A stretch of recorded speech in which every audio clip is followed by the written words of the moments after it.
That Friday night started like any other. The living room was quiet except for the soft hum of the TV. Emma sat curled up under a blanket, a bowl of popcorn in her lap, while her teenage son Jake flipped through Netflix. It was their weekly ritual: no phones, no distractions, just a movie night to unwind after a long week. Emma smiled faintly when Jake teased her about always choosing emotional films. She laughed, pretending everything was fine, but deep down her heart felt heavy. Something inside her had been uneasy for months, though she couldn't fully name it. Her husband Mark had been coming home late more often. He always had the same excuse: meetings, deadlines, new clients. Emma wanted to believe him, but lately his eyes didn't light up when he saw her, and his voice had lost its warmth. He wasn't cruel or distant in words, but in spirit, he was somewhere else. She noticed the subtle things: how he avoided sitting next to her, how his phone never left his side, and how his smile seemed rehearsed. Still, she told herself that marriages had ups and downs. She wanted to keep things peaceful for Jake. Jake finally picked a light comedy. He leaned back, the glow of the TV reflecting on his face. Emma tried to focus on the movie, but her thoughts kept drifting toward Mark. He was supposed to be home by now, but he'd texted earlier saying he had to finish something at the office. She sighed softly, feeling that familiar ache of loneliness that came even when she wasn't alone. Jake noticed her silence and looked at her. "You okay, Mom?" he asked casually. Emma forced a small smile. "Just tired, honey. It's been a long week." For a while, they watched in silence. The room was warm, the scent of popcorn filling the air, but Emma's mind wouldn't settle. She felt something shifting in her home, a distance she couldn't explain. Then, out of nowhere, Jake paused the movie. The sudden stillness caught her off guard. "Mom," he said quietly, his tone serious now, "can I ask you something?" Emma's heart skipped a beat. "Of course," she replied, trying to sound calm. He hesitated, his eyes nervous, like he was afraid to say what was on his mind. "Are you okay with Dad lately?" Emma frowned. "What do you mean?" Jake looked down at his hands. "I don't know. It's just, you both seem different." And yesterday, he stopped, taking a deep breath. "I saw Dad downtown." Emma's chest tightened. "Okay," she said slowly, and Jake's voice dropped. He wasn't alone. The air in the room shifted instantly. Emma's pulse quickened, but she stayed still, her mind struggling to process what he said. "What do you mean, not alone?" she asked, though her voice trembled slightly. Jake looked uncomfortable. He was with a woman, at a cafe near Main Street. They looked close. Not like co-workers close. More like, he trailed off, not wanting to finish the sentence. Emma felt her stomach twist. She wanted to believe it was a misunderstanding. Maybe Mark was meeting a client. Maybe Jake saw it wrong. She tried to hold on to that thought, but her son's sincerity made it hard to ignore. Jake wasn't dramatic. He didn't make things up. "Did they see you?" she asked softly. Jake shook his head. "No. I was across the street with a friend. But, Mom, I just thought you should know." The movie sat frozen on the screen. Bright colors and laughter paused in time. Emma stared blankly at it, her thoughts spinning faster than she could control. A quiet, cold feeling crept through her chest. All the little signs she had ignored suddenly started connecting: the late nights, the distracted tone, the distance in his eyes. She didn't want to jump to conclusions. Maybe it was innocent. Maybe she was overthinking. But deep inside, something told her that this wasn't just about work. "Thank you for telling me," she said finally, trying to keep her voice steady. Jake nodded, watching her carefully, unsure if he'd done the right thing. Emma reached for his hand and squeezed it. "You did nothing wrong, Jake. Okay." He nodded again, still uneasy, and pressed play on the movie, though neither of them really watched it. The laughter on the TV felt hollow now, echoing in a room heavy with silence. Emma's mind was far away: that cafe, with Mark, with whoever that woman was. When the movie ended, Jake went upstairs, mumbling a quiet goodnight.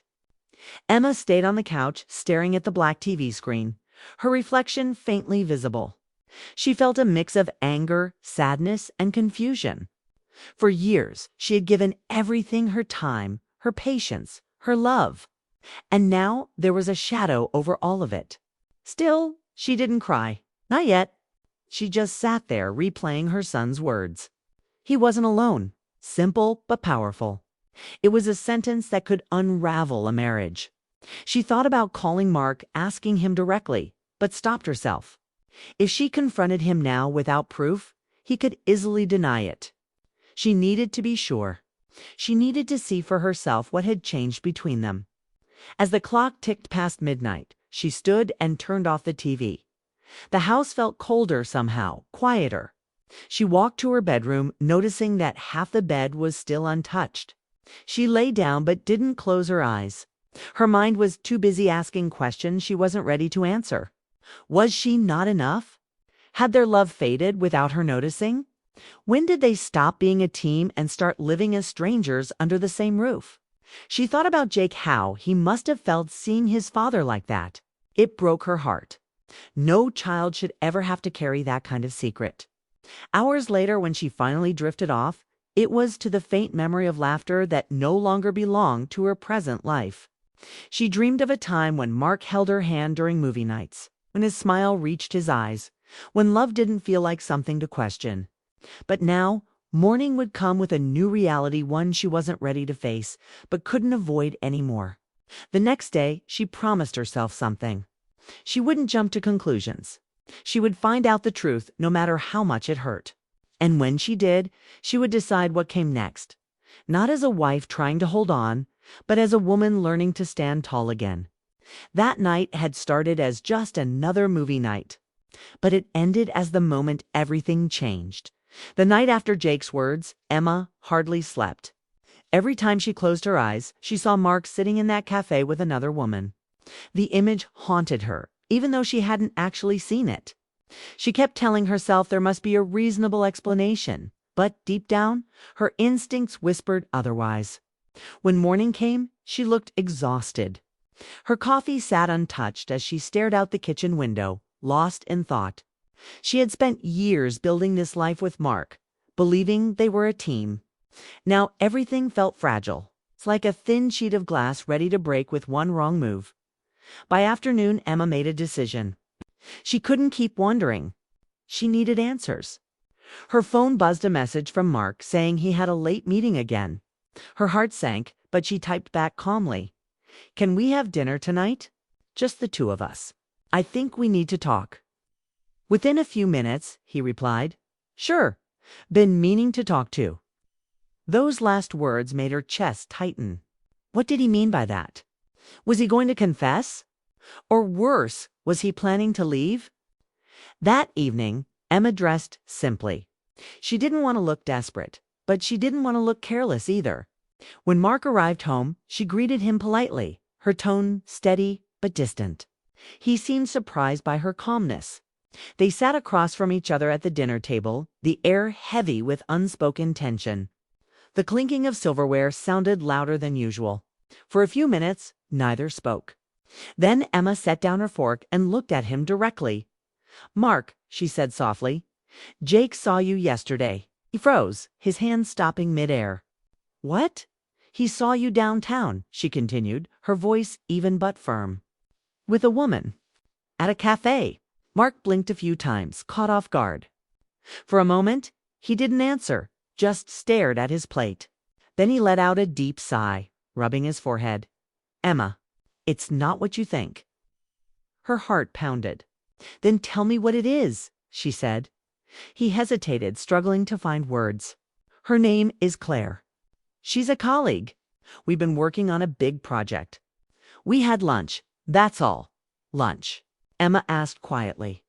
"Jake said you looked close." Mark closed his eyes. "It's complicated." She felt the air leave her lungs. "So it's true," she whispered. "You crossed a line." He didn't answer right away. When he finally spoke, his voice was low. "It started as work. Then we got close. I didn't mean for it to happen." Emma felt a sharp pain in her chest. "Did you love her?" she asked, almost afraid of the answer. Mark shook his head quickly.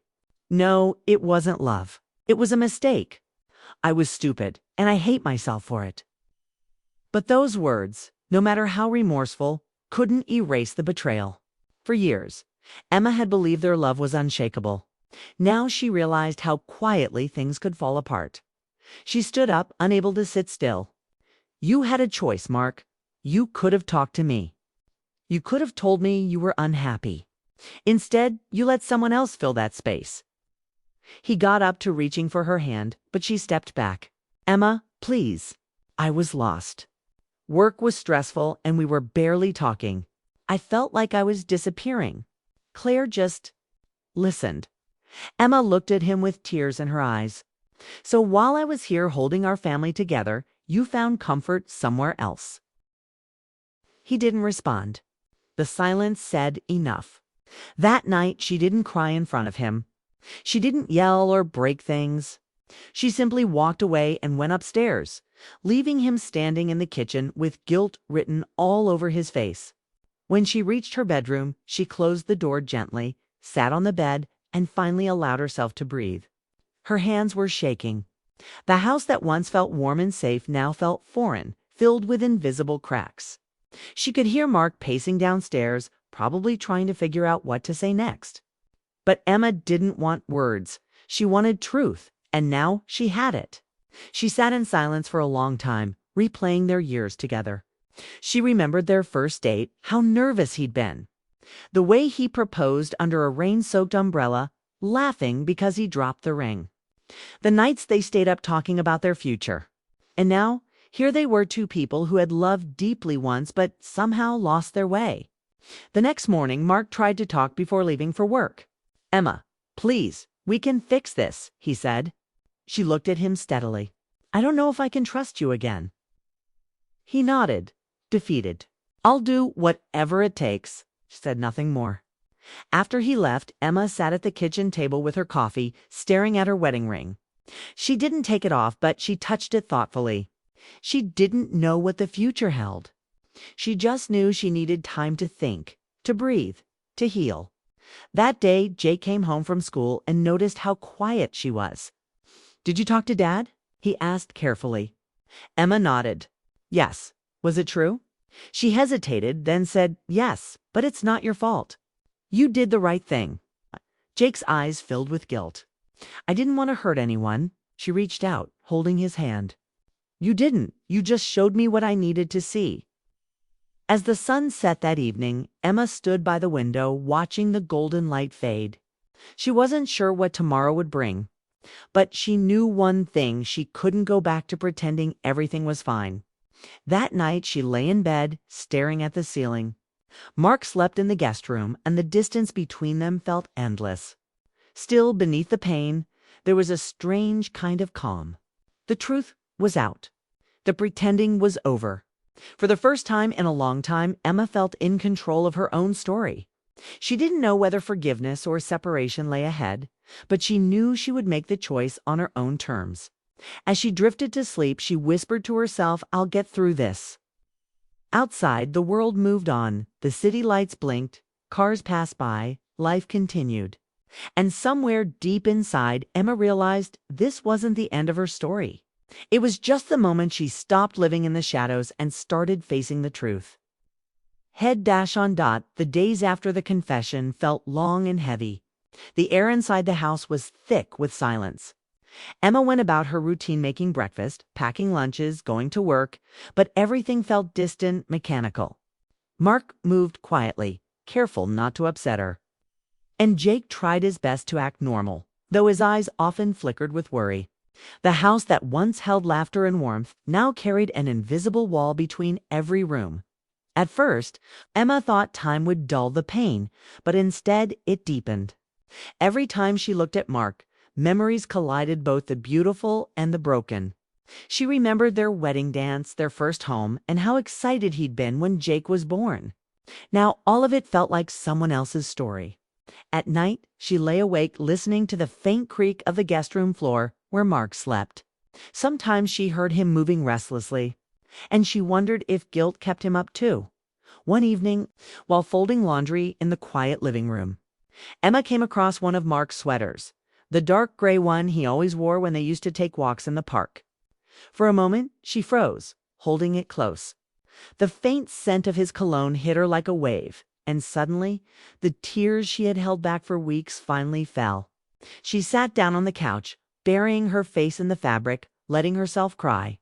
It wasn't just about the betrayal, it was the loss of safety. The end of a version of life she had trusted completely. After that night, something changed in her. She realized she couldn't keep living in pain and silence. She needed to move forward, one way or another. The next day, she took a walk after work, trying to clear her thoughts. The evening air was crisp, the sky painted orange and pink. As she passed families walking dogs and couples holding hands, she felt both lonely and strangely free. Maybe healing didn't mean pretending everything was fine. Maybe it meant learning to live with what happened. And choosing peace anyway. When she got home, Jake was sitting on the porch steps. He looked up, concerned. "Mom, you've been so quiet. Are you mad at me for telling you?" Emma sat beside him, shaking her head. "No, sweetheart. You didn't do anything wrong." He stared at the ground. "I just feel like I ruined everything." Her heart ached at his words. "No," she said gently. "What happened was already there. You just helped me see it." He nodded slowly, then asked, "Do you still love Dad?" Emma took a long breath before answering. "Love doesn't just disappear, Jake. But sometimes it changes. It stops being about holding on and becomes about letting go or starting over." They sat there in silence for a while, watching the sky fade into night. Emma realized her son had grown up more than she thought. He wasn't a child anymore. He had seen what honesty costs, but also what it gives. Later that night, when Mark came home, Emma was waiting for him in the kitchen. He stopped at the doorway, looking unsure. She gestured for him to sit down. "Mark," she began calmly, "we can't live like this anymore. The silence, the distance, it's not helping anyone. We need to decide what we're doing." He nodded, his eyes filled with regret. "I know. I've been trying to give you space." "Don't need space," she said. "I need truth. I need to know if we're fixing this or ending it." Mark leaned forward, his voice cracking slightly. "Emma, I don't want to lose you. I made a terrible mistake, but I never stopped loving you. I'll do whatever it takes to earn your trust back." Emma looked at him, her face calm but unreadable. "It's not about saying sorry, Mark. It's about showing me something different. Actions, not words." He nodded, understanding. "Then I'll prove it." It wasn't forgiveness. Not yet. But it was a beginning. The next few weeks were awkward but slowly improving. Mark made an effort to be home on time. He started talking more about work, about Jake, about simple things that used to be normal. Emma didn't smile much at first, but she noticed. She also began going to therapy, something she had avoided before. Talking to someone helped her release what she couldn't say at home. Mark eventually agreed to join her in couples counseling. The sessions were painful at times, forcing them to face every hidden emotion they had buried. There were tears, anger, even moments when Emma thought it was pointless. But then there were days when it felt like progress small. Fragile progress. One afternoon, after a session, they went for coffee together. It wasn't planned, but it felt natural. They talked about Jake's school, the weather, even laughed once or twice. It wasn't romance, yet it was rebuilding familiarity at home. Jake noticed the difference. The tension was still there, but lighter somehow. One night, he found them sitting together on the couch, quietly watching the news. It wasn't much, but to him, it meant hope. Still, some nights were hard. Emma sometimes woke from dreams where everything was normal again, only to remember reality. She didn't trust Isley anymore, but she saw that Mark was trying, genuinely trying. He canceled late meetings, invited her to lunch, left notes again like he used to years ago. It didn't fix everything, but it showed her he cared. Months passed. And the weight of betrayal started to ease, replaced by cautious connection. Emma began smiling again, though her heart remained guarded. She wasn't doing it for Mark anymore, she was doing it for herself. For Jake, for the possibility of peace. One evening, she found Mark sitting in the backyard looking at the stars. He turned when she came out. "Remember when we used to do this?" he said quietly. Emma sat beside him. "Yes, you used to tell me those weren't stars, just city lights." He chuckled softly. "I was wrong about a lot of things." They sat in silence, and for once, it wasn't awkward. There was understanding, gentle, unspoken, fragile. That night, before going to bed, Emma stood at her bedroom door. For a moment, she thought about sleeping alone again. Then she turned the knob and walked down the hall to the guest room. Mark looked up as she entered, surprised. She didn't say anything, just looked at him for a moment, then whispered good night. It wasn't forgiveness, but it was something close, a small step toward it.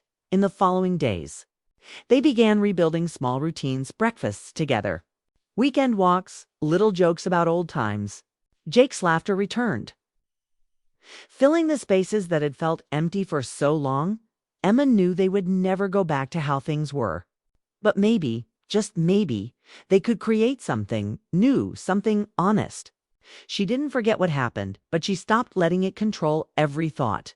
Healing wasn't quick or perfect, but it was happening slowly, quietly. One choice at a time. For the first time in months, Emma woke up one morning and felt something like peace.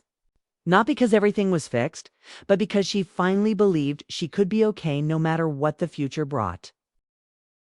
Months had passed since the night Emma had confronted Mark. The house felt different, now not perfect, but alive in a way it hadn't been for a long time.